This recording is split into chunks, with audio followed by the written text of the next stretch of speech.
petits padawans de la cuisine, on se retrouve aujourd'hui pour une nouvelle recette et on va réaliser une galette bressane. Pour ceux qui ne connaissent pas, c'est un mix qu'on peut dire entre des pains au lait et la tarte au sucre du Nord. C'est délicieux et c'est très facile à réaliser à la maison. Donc, pour notre recette, dans le bol de mon robot, j'ai 250 g de farine. Comme vous le voyez, j'ai changé de robot. Si vous voulez que je vous explique un peu le pourquoi du comment, enfin, si vous voulez que je vous parle de mon nouveau robot, dites-le moi. Là, je suis partie sur un KitchenAid avec le bol en verre, vous verrez beaucoup mieux les ingrédients.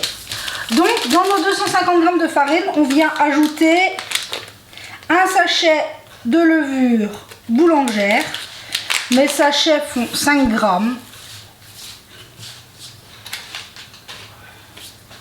On vient ajouter 80 ml de lait. Ici, il est tiède. Ça va aider notre levure à pousser. Je viens ajouter 10 g de beurre. Ici, il est légèrement fondu. Il serait mou à température ambiante. Ça ferait exactement pareil.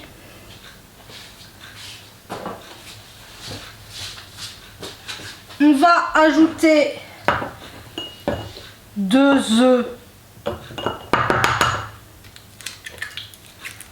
entiers.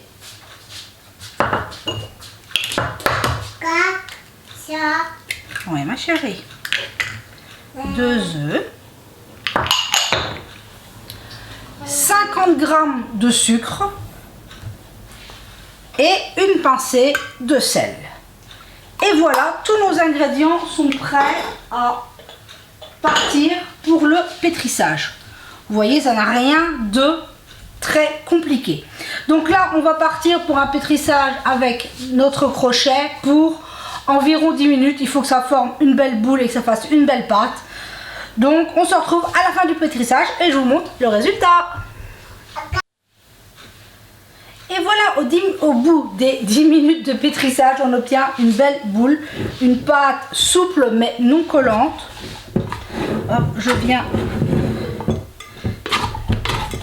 la débarrasser, la mettre dans un saladier. Vous connaissez maintenant, vous savez que je ne fais jamais pousser ma pâte dans le bol de mon robot.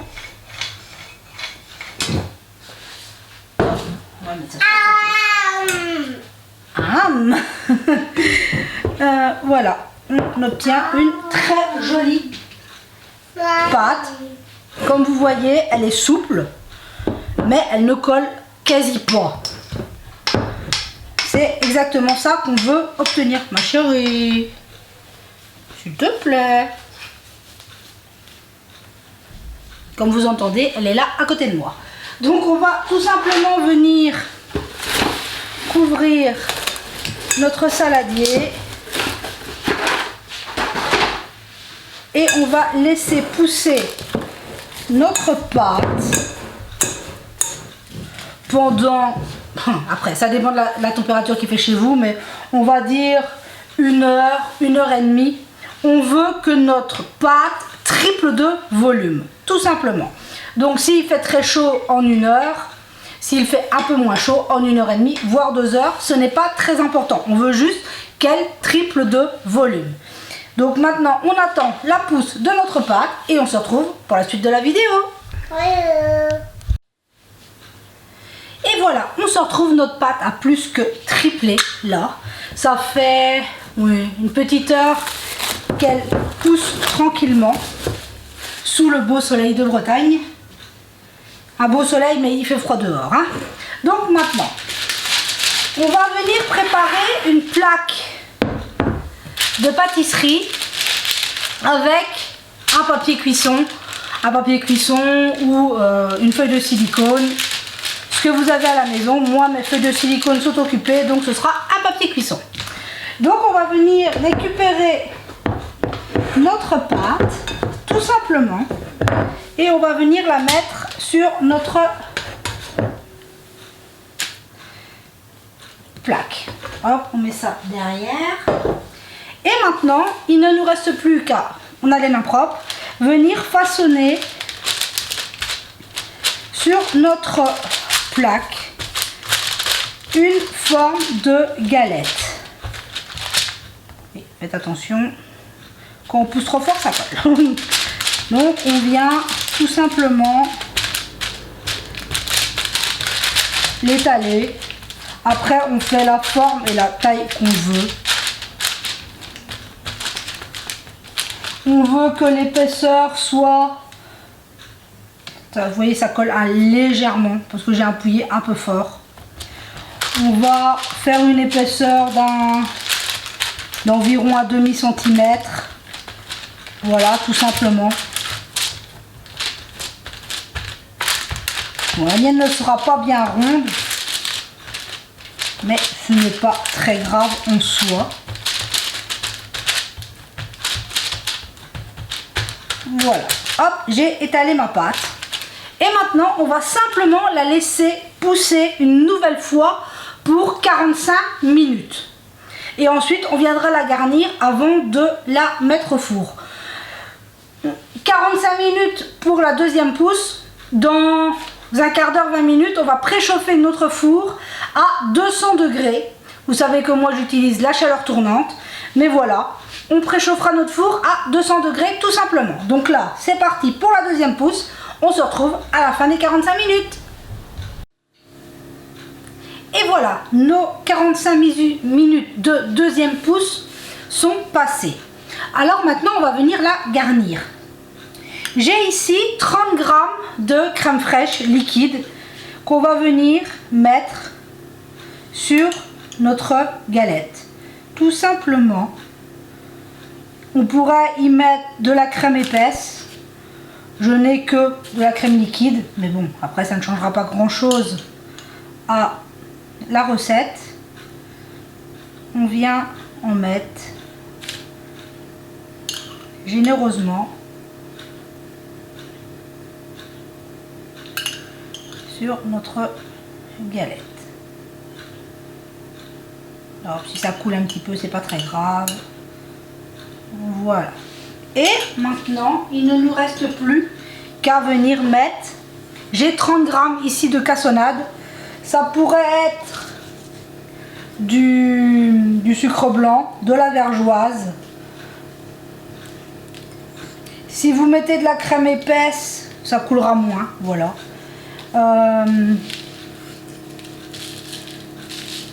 On pourrait très bien aussi, comme ça se fait, y mettre des pralines roses concassées. On veut que ce soit gourmand.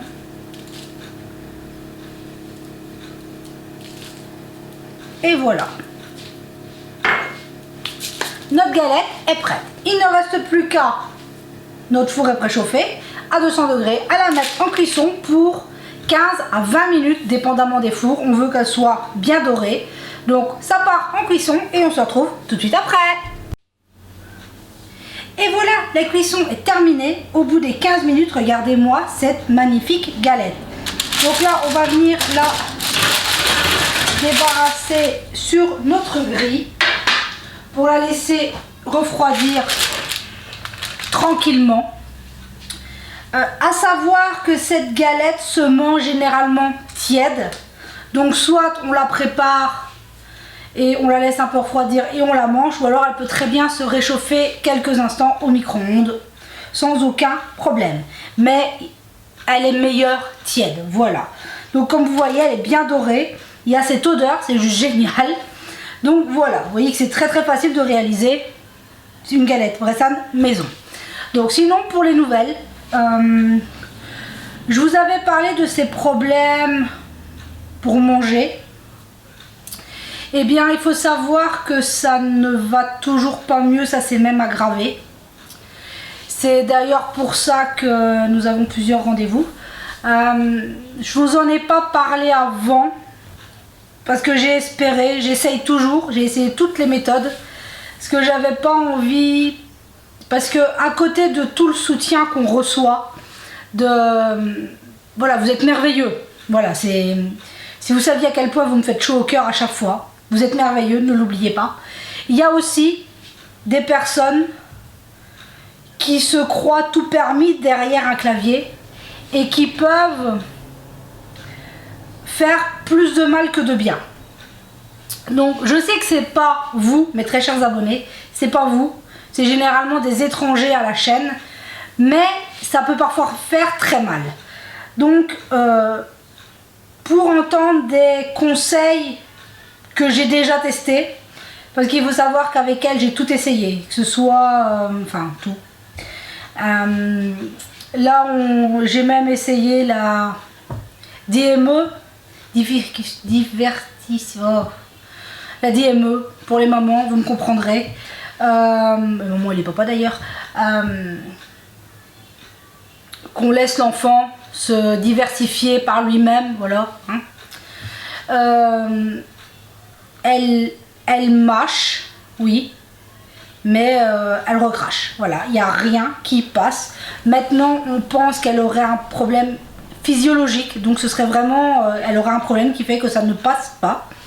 À savoir que les enfants qui ont eu des sondes nasogastriques, donc généralement pour être gavés quand ils sont petits, parce qu'ils n'ont pas le réflexe de déglutition, donc mon grand Gaston l'a eu, elle l'a eu aussi, peuvent avoir des séquelles de cette intubation, mine de rien. Donc on ne sait pas si ça vient de là, parce qu'elle a été gavée, oui, étant toute petite. On ne sait pas. Donc là maintenant on cherche, voilà. Mais elle a beaucoup de mal à manger du solide. Enfin du solide. On se comprend, quand on fait une purée, c'est pas un parpaing, hein. Voilà, elle a beaucoup de mal de ce côté-là. Donc on essaye de trouver des solutions. Quand elle voit manger son frère, on se dit qu'elle a envie et que ça va venir, mais non, ça ne vient pas. Donc voilà, on cherche, on se déplace. Là, on va au CHU à Rennes. Bon voilà, vous voyez, c'est compliqué, mais on va trouver la solution. Il faut juste qu'on continue à chercher, mais c'est très long. Et par moments c'est très éprouvant parce qu'on voudrait qu'elle puisse manger comme elle a envie de manger alors qu'elle ne peut pas. Donc voilà. Donc sur ce, on va laisser refroidir notre galette. Parce que je sais que vous vouliez que je vous explique un petit peu. Donc voilà, le problème d'alimentation qui est toujours là. Voilà, ce n'est pas encore réglé. Donc sur ce, on va laisser tiédir notre galette et on se retrouvera après pour s'en couper une jolie part. Et voilà, notre galette a bien tiédi. Regardez, je vous en ai coupé une part. Elle est super moelleuse. C'est juste gourmand à souhait. Donc vous voyez que c'est très facile à réaliser. Donc sur ce, je tenais à vous remercier. Vous êtes toujours là, vous nous soutenez. Merci à vous, ça fait beaucoup de bien. Parce que par moments c'est très difficile et merci à vous, vous êtes extraordinaires. On a une famille de cœur mais merveilleuse, merci à vous. J'espère que chez vous il fait aussi beau. Ici on a un grand soleil, bon il fait froid, hein, ça on va pas se le cacher, mais on a un merveilleux soleil, c'est génial. Donc j'espère que sous un beau soleil, que tout va bien chez vous, que vous prenez soin de vous et de ceux que vous aimez, c'est important. Et surtout, ne changez pas, vous êtes extraordinaires. Je vous dis à très vite pour la prochaine vidéo.